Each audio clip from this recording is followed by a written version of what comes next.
یہ ساری چیزیں شرک ہیں۔ اس حدیث کا ایک پس منظر ہے، حضرت زینب عبداللہ ابن مسعود جیسے صحابی کی بیوی کہتی ہیں، حضرت زینب، حضرت عبداللہ ابن مسعود جب گھر میں آتے تھے تو ذرا کھانستے تھے اور ذرا حلق سے آواز نکالتے تھے کہ بیوی بچے پتہ نہیں کس حال میں ہے، ذرا الرٹ ہو جائے۔ ہوتا ہے نہیں، ہمارے بڑے بوڑھے گھر میں بہو ہے، بیٹیاں ہیں، تو ذرا کھانس کھنکھار کر کے تب اندر جاتے ہیں، یہ ادب ہے۔ تو حضرت عبداللہ ابن مسعود بھی ایسے ہی کرتے تھے۔ کہنے لگے ایک دن حضرت عبداللہ ابن مسعود آئے دروازے پہ اور انہوں نے ذرا کھانسنے والی آواز نکالی۔ کہنے لگے میرے پاس ایک یہودن عورت تھی، بوڑھی عورت، اور میرا جو پلنگ تھا اس کا پیر جو ہے نا وہ بہت اونچا تھا، تو میں نے جھٹ سے اس یہودی عورت کو وہ پلنگ کے نیچے گھسا دیا۔ میں نے کہا تو چھپ جا، عبداللہ ابن مسعود آ رہے ہیں۔ اس یہودی عورت کو انہوں نے اپنے پلنگ کے نیچے چھپا دیا اور خود پلنگ پہ بیٹھ گئی۔ حضرت عبداللہ ابن مسعود گھر میں تشریف لائے اور اپنی بیوی کے بغل میں بیٹھ گئے۔ اچانک ان کی نگاہ ان کے گلے پہ پڑتی۔ حضرت زینب کہتی ہیں انہوں نے دیکھا کہ میرے گلے میں دھاگا بندھا ہوا ہے۔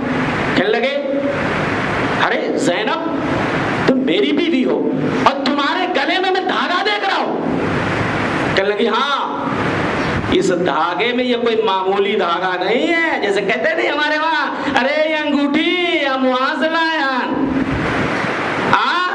اجمیر سے لائے اور پتہ نہیں کہاں سے، اس کو معمولی مت سمجھو، یہ دھاگا وہ پھلانے بابا ہم کو دیے ہیں، اس کو ایسا ویسا مت سمجھو۔ تو انہوں نے بھی حوالہ دیا ہے پھلانے یہودی کے وہاں سے میں اس میں سے دم کرا کے لائی ہوں، یہ ایسا ویسا دھاگا نہیں ہے۔ حضرت عبداللہ ابن مسعود نے فوراً ان کے گلے سے وہ دھاگا نوچا، پھینک دیا اور کہا ان آل عبداللہ لاغنیاء عن الشرک۔ عبداللہ ابن مسعود کے بچے، ان کی بیویاں اس شرک سے بے نیاز ہیں، شرک سے بے نیاز ہے۔ میں نے رسول اللہ صلی اللہ علیہ وسلم کو یہ فرماتے ہوئے سنا ہے ان الرقا والتمائم والتولة شرک، غیر شرعی جھاڑ پھونک، تعویذ، گنڈے اور تیولا، یہ محبت کی پڑیا، یہ سب شرک ہے۔ حضرت زینب نے پھر دلیل دینے کی کوشش کی۔ کاہے آپ ایسا کہہ رہے ہیں بھائی؟ میں آپ کو اپنا واقعہ بتاتی ہوں، ریئل واقعہ جو پریکٹیکل میں بتاتی ہوں۔ میری آنکھوں میں تکلیف ہوتی تھی تو میں فلاں یہودی کے پاس جاتی تھی، وہ مجھے دم کر دیتا تھا تو میری آنکھوں کی تکلیف ٹھیک ہو جاتی تھی۔ تو کچھ نہ کچھ تو اثر ہے نا اس میں، ورنہ کیسے میری آنکھ ٹھیک ہو جاتی تھی؟ حضرت عبداللہ ابن مسعود نے کہا او میری بیوی کتنی بھولی ہو تم، ارے تمہیں یہ بھی معلوم نہیں کہ دراصل اس یہودی کے پاس شیطان ہے، اور وہی شیطان کو وہ بولتا تھا اس کی آنکھوں میں کچوکے لگاؤ، تب تمہاری آنکھوں میں تکلیف ہوتی تھی۔ یہودی کہہ دیتا شیطان کو اپنا ہاتھ کھینچ لے، جب وہ اپنا ہاتھ کھینچ لیتا تو تمہیں آرام لگتا، تمہیں ایسا لگتا کہ اس دھاگے کی وجہ سے، اس کے جھاڑ پھونک کی وجہ سے تمہیں تکلیف تمہاری دور ہوئی ہے۔ ایسا کچھ نہیں ہے۔ ارے میں نے نبی کو کہتے ہوئے سنا ہے اگر کوئی بھی تکلیف آپ کو ہے، کوئی بھی پریشانی ہے، آؤ نبی تمہیں دعا بتا رہے، اللہم رب الناس، اے اللہ جو سارے جہانوں کا رب ہے، اللہم رب الناس اذھب الباس اشفی انت الشافی لا شفاء الا شفاؤک۔ اے اللہ شفا دے دے، اے اللہ تو شفا دے دے، بیماری بھی تو نے دی ہے، تیرے علاوہ دنیا میں کوئی شفا نہیں دے، ایسی شفا دے دے مولا، اس کے بعد پھر بیماری ہی نہ آئے۔ اب رو تو صحیح، گڑ گڑاؤ، اپنے مولا سے لو لگاؤ۔ کتنی بہترین دعا کائنات کے امام مدنی سردار نے آپ کو سکھائی ہے، اپنی امت کو سکھائی ہے، مگر لوگ دعاؤں کو چھوڑ کر آج کڑے دھاگے اور چھلے کا سہارا لے رہے، تعویذ اور گنڈوں کا سہارا لے رہے ہیں۔ میرے بھائیوں یاد رکھو یہ ساری چیزیں عقیدے کو دیمک کی طرح چاٹتی ہیں اور بسا اوقات آدمی شرک اور کفر میں گرفتار ہو جاتا ہے، اپنے دین ایمان اور اسلام سے بھی ہاتھ دھو بیٹھتا ہے۔ تو میں بات کر رہا تھا نحوست اور بدشگونی کی۔ ایک پیاری حدیث سنا کے اپنی بات ختم کروں گا۔ ایک شخص نے حضرت ابو ہریرہ کا نام لے کر کے اماں عائشہ کے وہاں آ کر کے حدیث سنانے لگا کہ حضرت ابو ہریرہ تو کہتے ہیں کہ نبی نے یہ حدیث بیان کی ہے کہ انما الطیرۃ فی المرأۃ والفرس والدار، تین چیزوں میں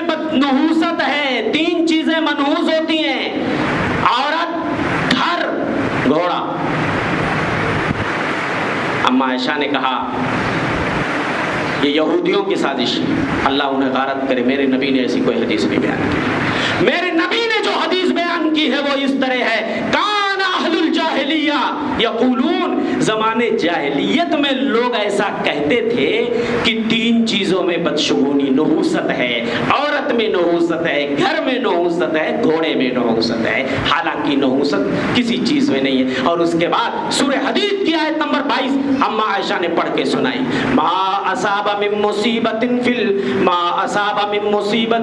الارض ولا فی انفسکم الا فی کتاب۔ وہ لوگوں سن لو، کوئی مصیبت زمین میں نہیں آتی ہے، چاہے وہ قحط سالی ہو، چاہے وہ سیلاب ہو، اور چاہے وہ زلزلہ ہو، یا چاہے وہ پھلوں میں کمی ہو، یا کھیتی باڑی میں کمی ہو، پیداوار میں کمی ہو، جو بھی مصیبت زمین میں آتی ہے یا تمہاری جانوں میں آتی ہے، تم بیمار ہو جاتے ہو، تمہارے بچے مر جاتے ہیں، کوئی بھی مصیبت تمہاری جانوں پہ نہیں پڑتی ہے، الا فی کتاب، مگر وہ لوح محفوظ میں، تقدیر میں وہ چیز پہلے سے لکھی رہتی ہے، من قبل ان نبراہا، قبل اس کے کہ ہم تمام مخلوق کو پیدا کرتے، زمین آسمان بناتے، اس سے پہلے بھی میں نے لکھ دیا ہے، یہ مصیبت آ کے رہے گی۔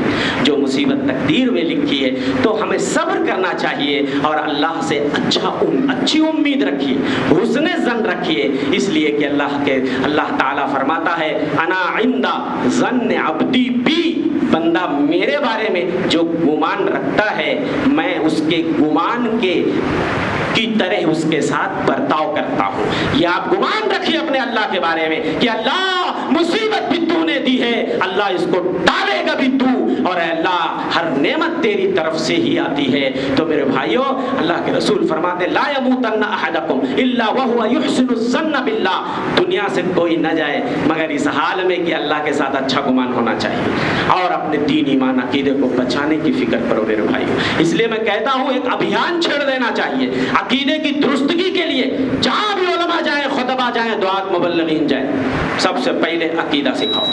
عقیدہ نہیں ہے تو کچھ نہیں ہے، عقیدہ درست نہیں ہے تو ساری محنتیں بیکار، حقارت اور رائے گاں چلی جائیں گی۔ تو میرے بھائیوں، اللہ سے دعا کرو کہ مولا ہمیں پوری زندگی اللہ توحید پہ، ایمان پہ قائم رکھے، اور اللہ مرتے دم بھی ہمارا ایمان سلامت رہے۔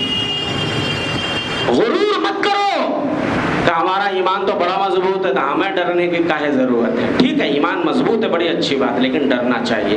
حضرت سفیان ثوری کے بارے میں آتا ہے، ایک رات بہت روئے، صبح ہوئی تو ان سے کہا گیا یا ابا عبداللہ لعلک تبکی علی الذنوب، شاید آپ کے پاس گناہ بہت ہے، شاید آپ اپنے گناہوں کی وجہ سے رو رہے ہیں نا، کہ آپ کے پاس گناہ بہت ہیں، پتہ نہیں اللہ معاف کرے گا۔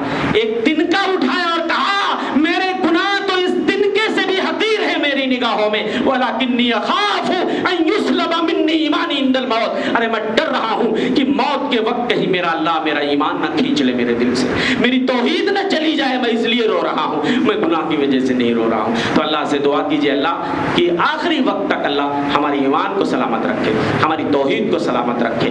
اللہ سے دعا اللہ تمام مسلمان بھائیوں کو توفیق دے کہ وہ توہم پرستیوں، نحوست اور بدشگونیوں کی دلدل سے نکل کر کے اسلام اور سنتوں کے سائے میں آئیں اور اللہ پہ بھروسہ کریں، اسی پہ توکل کریں۔ آمین وما توفیق الا باللہ وصلی اللہ علی نبینا محمد۔ بارک اللہ لی ولکم فی القرآن العظیم ونفعني وإياكم بالآیات والذکر الحکیم، انہ تعالی جو